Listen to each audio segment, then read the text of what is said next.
Kyron Drones says this is definitely a revenge game.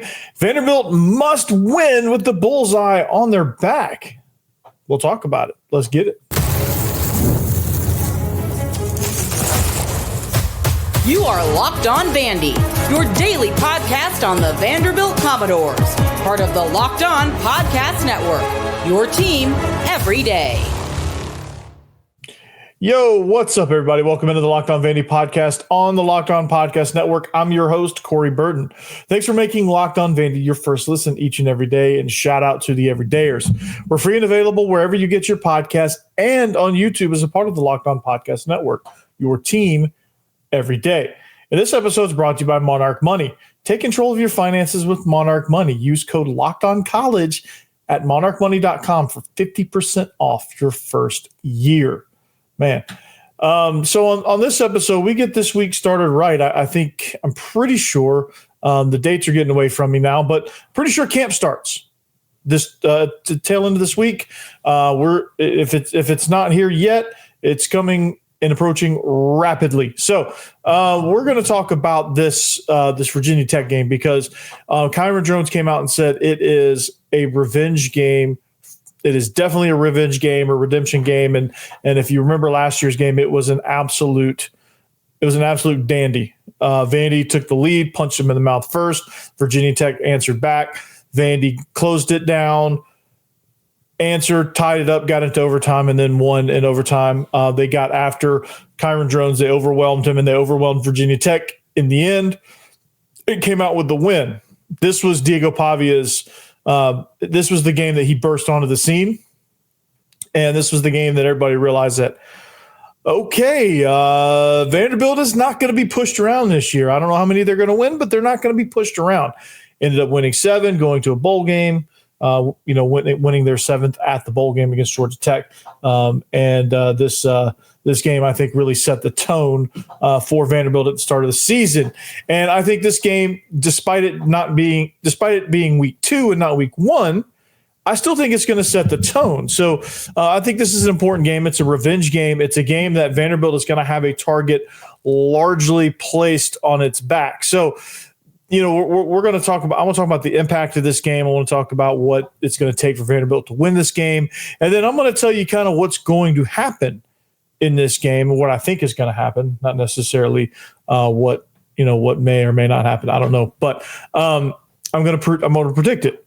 I'm going to hopefully successfully predict it like I did a year ago. Last year I said smash Vandy at plus 13.5. They're not only going to cover it, they're going to win outright, and they did. So I'm going to give you and I'm going to give you the prediction on the line when we get to game week. I'm just going to tell you kind of what's going to happen in the game, but I think I'll give you more. I think Virginia Tech is 3-point favorites at home, I think is where it sits right now. But I'm going to give you all of that. So the implications of this game, I think, are very, very interesting. Last year, the impact, the implications of this matchup was it was the game that Vanderbilt needed to show out. They didn't necessarily need to win it. They just needed to show that they're competitive. They just needed to show that they made progress, that all the moves they made in the offseason, getting Diego Pavia, hiring Jerry Kill, retooling their offensive line, bringing in a new philosophy, seeing if that philosophy is going to work, all of that stuff. They needed to make sure that was going to be able to happen last year. That was kind of the goal. That was kind of what you wanted to come out of that game going, okay, well, Vanderbilt's competitive. It's good. Okay, we're on the right track. And they absolutely blew that one out of the water. So very, very good on expectations in that one. So I think the impact of this game is this, okay? So this is definitely a revenge game, right? And that quote's going to be very, very important as you start to consume information for this game. Now, Virginia Tech, this is not their first opponent of the season, neither is it for Vanderbilt. Virginia Tech gets to warm up with South Carolina. Vanderbilt gets to warm up with Charleston Southern. So this is a game that I think you're gonna kind of see what Virginia Tech has in the first game. But this is definitely a revenge game, so they'll be up for it. And Kyron Drones will be up for it. I thought he had a magnificent day for the most part, but I think his stats were marred because he took The sacks that he took were just absolutely backbreaking. They were in situations that led to Vanderbilt getting much needed momentum and much needed points. So, and then he threw a really bad interception as well that I think put Virginia Tech behind the 8 ball as well. So, and then just the weather got a hold of him, man. It got hot. He got tired, got drained. I think he got hit too much, and they just wore him down. And that's kind of what sticks out. But he had really nice stats, and a lot of that was fueled by the second half resurgence that Virginia Tech had in this game. But again, this is the first for Vanderbilt. The impact of this game, the implications of this game is this will be the first revenge game that Vanderbilt will face. And the fact that they can no longer sneak up on anybody is mind-blowing, first of all, because I'm not sure that I thought Vanderbilt would be in this position this soon. I knew they were heading in that direction. But if you asked me this time last year, if they would have this, they have 4 revenge games lined up on their docket, right?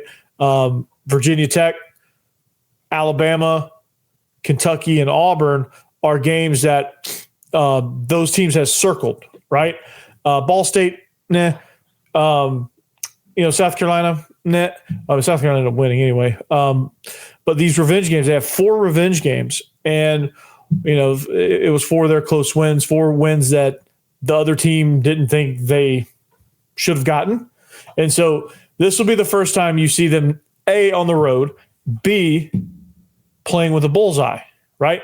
They're no longer going to be able to sneak up on anybody. And this is where you're going to see if Vanderbilt, if they're truly built from a program standpoint, how their roster is constructed, scheme-wise, have they evolved their scheme? Because the argument that I said was lazy.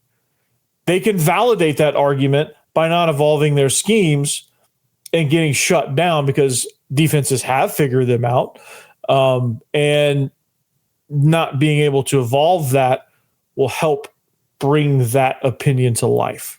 And so you're going to see if they can do that. You're going to see when things are at their most hostile, when the team is geared up for you, how do you do? Vanderbilt does not know how to operate in this situation. The team is geared up for you. They're ready for you. It is no longer a look pass game. How do they manage those expectations? How do they manage that energy? And how do they do that on the road? This is the first hostile road test as well. How can they manage? Lane Stadium is a really tough place to play. You got Enter Sandman going. You got the crowd jacked up. It's going to be hotter than you know what in Blacksburg. And you, like I said, you got Brent Pry, whose seat is also red hot. I think if he doesn't win big this season, he's gone. You got a team that largely wasn't around. They lost a lot in the transfer portal, and they lost a lot to graduation. So a lot of this team wasn't around for that. So I don't know if that'll play a good or bad part in the atmosphere of this game. But nonetheless, either they're not going to know any better, and they're just going to kind of integrate into the hype of the stadium and the energy and just kind of feed off of that, or they're just going to be like, oh, it's just another game. It's just Vanderbilt, right? But I guarantee you, all fall camp, when camp opens up in Blacksburg, the same day it opens up in Nashville, I guarantee you they're going to be hearing about Vanderbilt. They're not necessarily going to be hearing about South Carolina. They're going to be preparing for South Carolina, but they're going to be hearing all fall camp about how Vanderbilt beat their blank, right? And so that's going to be something that's just mashed into their head. So how do you combat that? As Vanderbilt, you've never been in that situation, right? And these smaller teams, they don't count, right? And then the other thing is they need to prove they can win on the road, and maybe they're not a fluke. But, I think that for Vanderbilt, they've never been in this situation, right? Every once in a while they get a win. The team's like, Vanderbilt got us this year. They're not going to get us. We'll be fine. We don't need to. But like Alabama is talking about ants and sledgehammers, right? I guarantee you Auburn's got something for them. And I guarantee you Kentucky's ready for some revenge as well. And Missouri, to a certain point, even though they won that game, they escaped. They took a shot on the chin against Vanderbilt, and they survived, right? Vanderbilt delivered a couple of haymakers, what should have been knockout punches, and Missouri got up off the mat and ended up winning the game. And so, but I guarantee you, Missouri's got something for them too. Missouri, it's not a revenge game, but it's as close to a revenge game as you can get without it being revenge, because Missouri did actually win the game, but they know they shouldn't have. They know they didn't deserve that win, and so they know that, and so they got something extra special for Vanderbilt. I promise you. So this is new territory for Vanderbilt. This is a new mindset. You have to go in as the villain. Everyone always roots for Vanderbilt.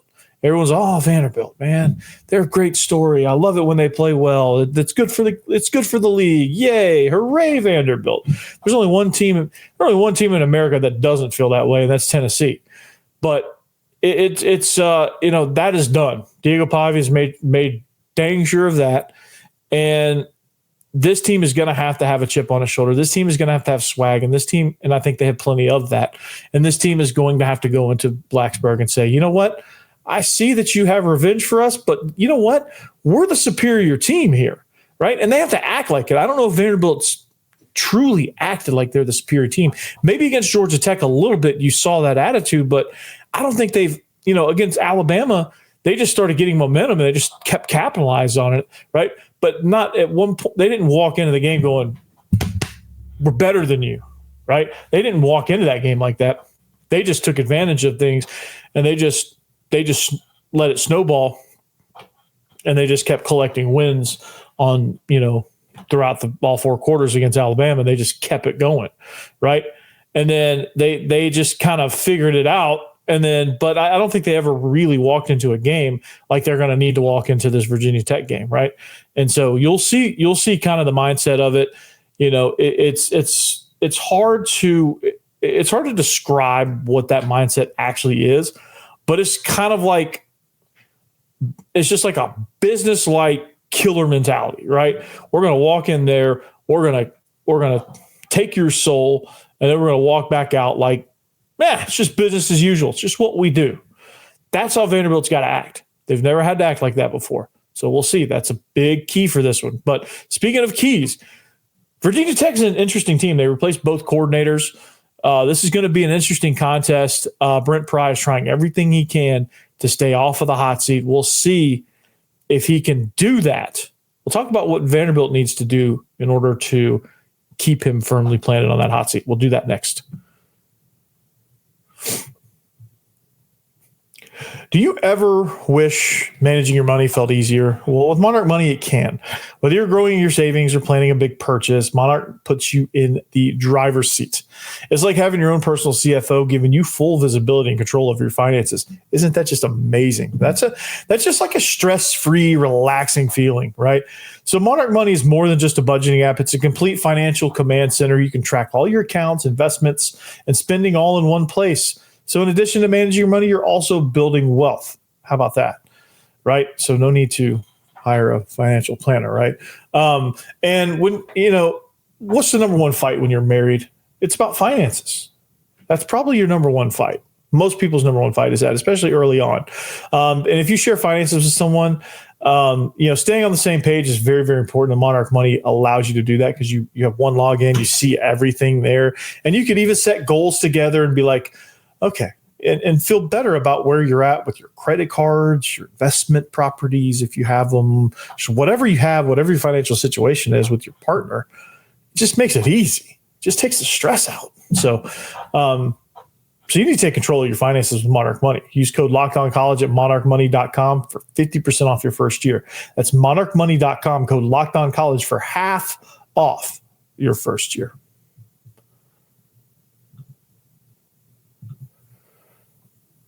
Thanks for making Locked On Vandy your first listen each and every day. We're free and available wherever you get your podcast and on YouTube as a part of the Locked On Podcast Network, your team every day.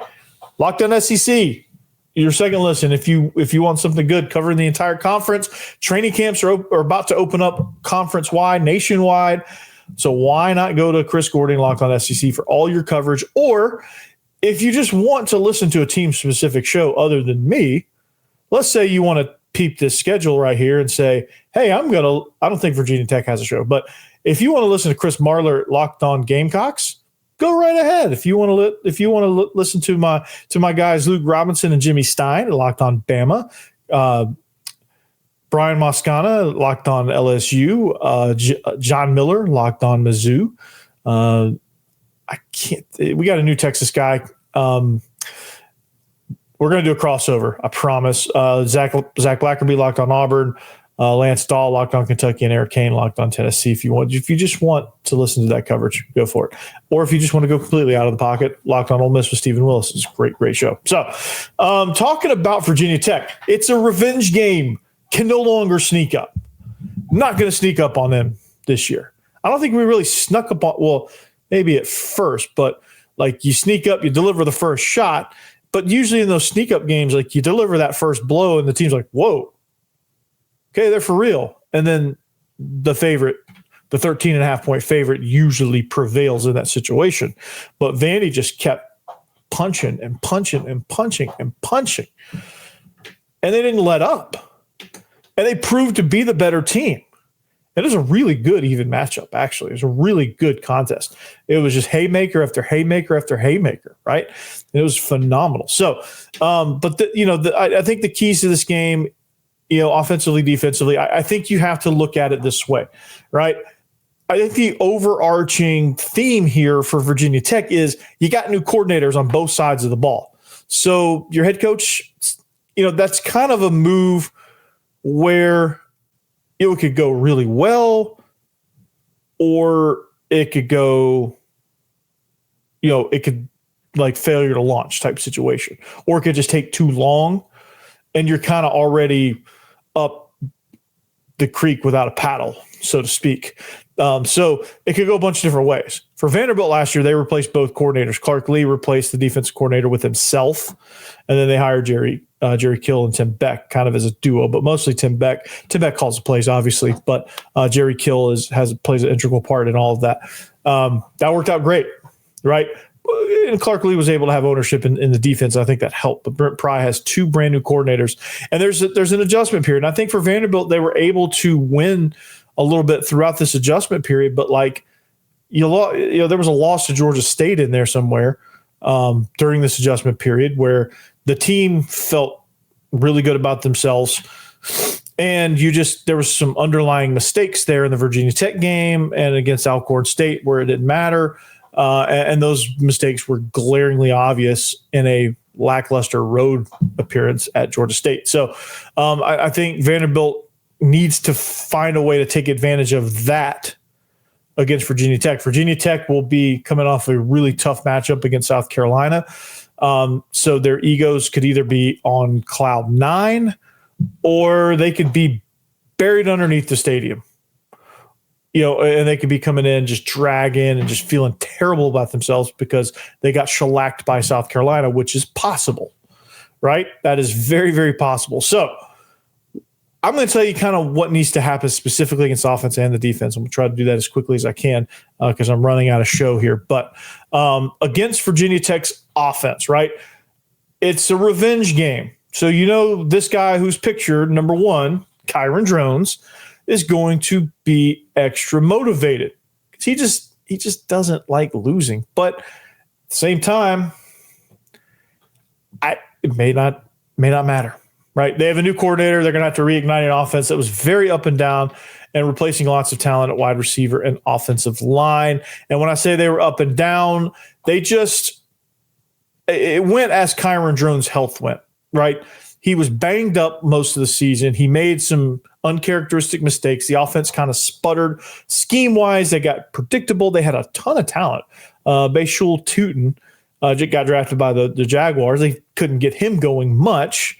They went 6-6, but it was just an inconsistent operation that kind of sputtered as the season went and didn't really have much options when Kyron Drones went down, and that's the reason why they have a new coordinator. So they're going to have to reignite that. But the run game is going to be the strength there.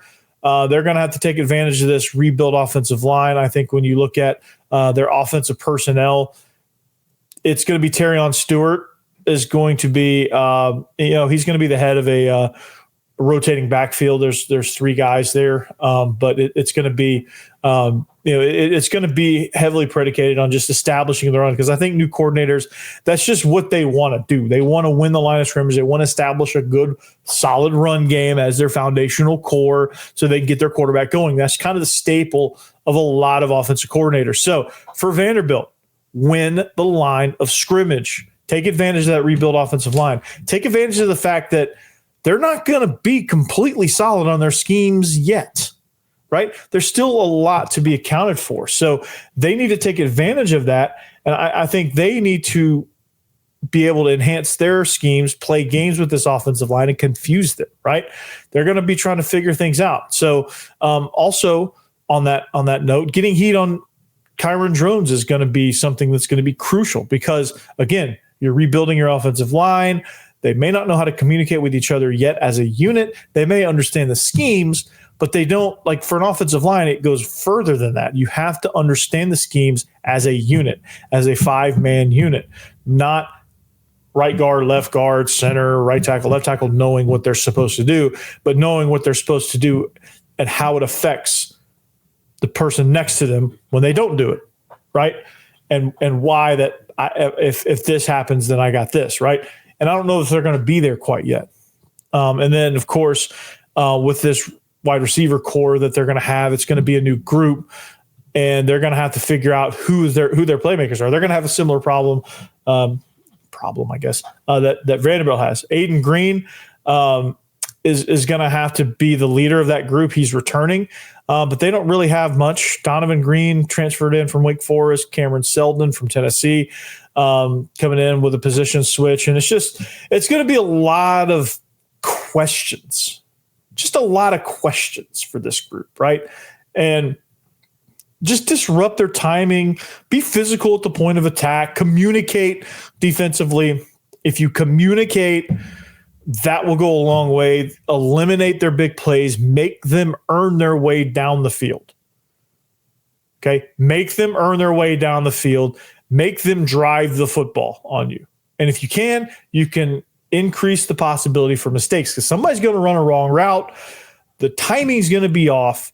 If you're constantly in the face of Kyron Drones and knocking him down and hitting him every time he throws, he's going to get real tired of that. And these wide receivers are going to get tired of constant jamming, constant contact, just fighting through traffic. They're going to get tired of that. Make them tired of that. That's what they need. So I think that's what's got to happen. But how do we attack this offense? That's what you do it. How do you attack the defense? Well, this defense is going to be kind of tricky. It's a weird mix. But they got a new coordinator as well. We'll talk about that next.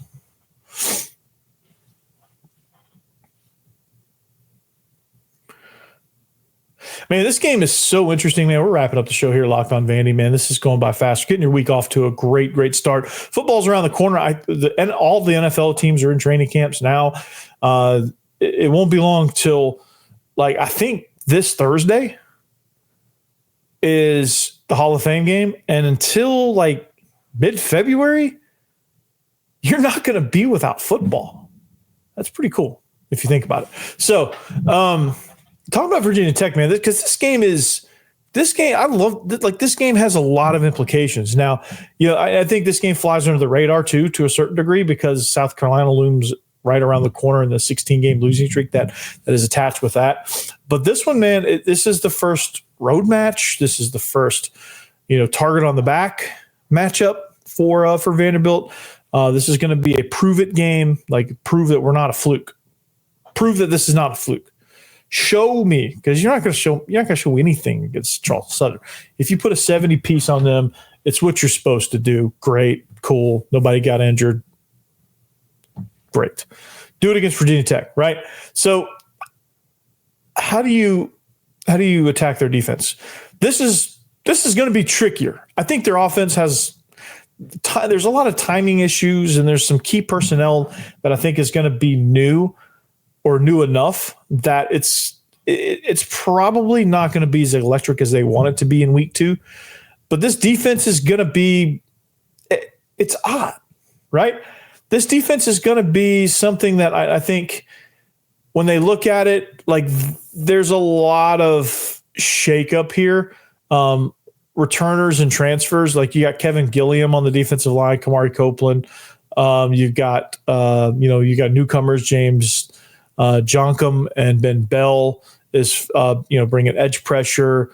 You've got Jaden Keller, Caleb Woodson is their leading returning tacklers. They bring continuity to a linebacker position. You've got a lot of transfers in the secondary, and everything that goes with having new players in the secondary. I think you saw what Vanderbilt had to deal with transfers in the secondary. So this is going to be an interesting matchup for Vanderbilt identity-wise, and I think it's going to be a chance for Diego Pavia to really show what he's been trying to improve. And I think winning this game from the pocket is going to be very, very key, very vital for this Vanderbilt offense. So, but they have a new defensive coordinator. He's going to try to quickly reset the mindset of this defense, who's also replacing a lot of key talent, like I said. And they've got to shift their focus, man. They've got to get better situationally. They've got to get better at got to get better at communicating and becoming more attack mindseted. So is that going to be in place week 2? Who knows? I'm not sure. But the defensive front, I think, will be the strength. But it's one of those things where it's going to be strength of their team, but I think it's still winnable. The line of scrimmage is still winnable, even though you have Kevin Gilliam, who is their mainstay. He's an all-around producer. Arius Nash is light, but he's a guy that has quickness, and he can kind of make some things happen there. Kamari Copeland is somebody. Ben Bell, James Donkum coming off the edges. So it's going to be a very interesting defensive line. But I think with it being new schemes, just kind of they're a little bit lighter than they want to be. They can kind of be pushed around a little bit. You can win the line of scrimmage, honestly. You can get the run game going. I think there's some things you can do. Like if you want to test those edge guys, you want to test their metal, run right at them. Outside zone, right at them. Stretch, right at them. Power, right downhill, right at them. Establish the line of scrimmage. Vanderbilt's going to want to reestablish the line of scrimmage defensively, and they're going to want to do it offensively too. It's going to be the biggest key. And it's going to be where Clark Lea proves that, hey, I have really, really focused on fixing the fronts. This is going to be their chance to prove it. Vandy's offensive line is going to come off. And, I mean, they came off the rock last year and knocked them in the teeth in the first half. I think they got a little tired. They got a little drained. It was hot. They didn't have a ton of depth. So I think this game kind of evened back. But this game was like well in favor of Vanderbilt in the first half. Like I thought it was going to be a runaway in the first half. Like I'm thinking, holy cow, like this game, they're going to flip the freaking spread on them, man. But they're going to have a chance to do that again, and that's going to be what they have to do there. It's winnable, and then of course the back end with all these new transfers, man. Just honestly, they're going to be learning and figuring things out, man. Just take the easy completions. Help control the clock, man. Just take the easy throws. You can't, the saying is you can't go broke making a profit. Just freaking slant, crossing route. Boom, boom, boom. Just nickel and dime them to death in the passing game. Just take it, just RPOs, screens, just throw it out there to let guys catch and run. And, Stowers is going to be, he's going to be a force that they're going to have to try to figure out matchup problems with.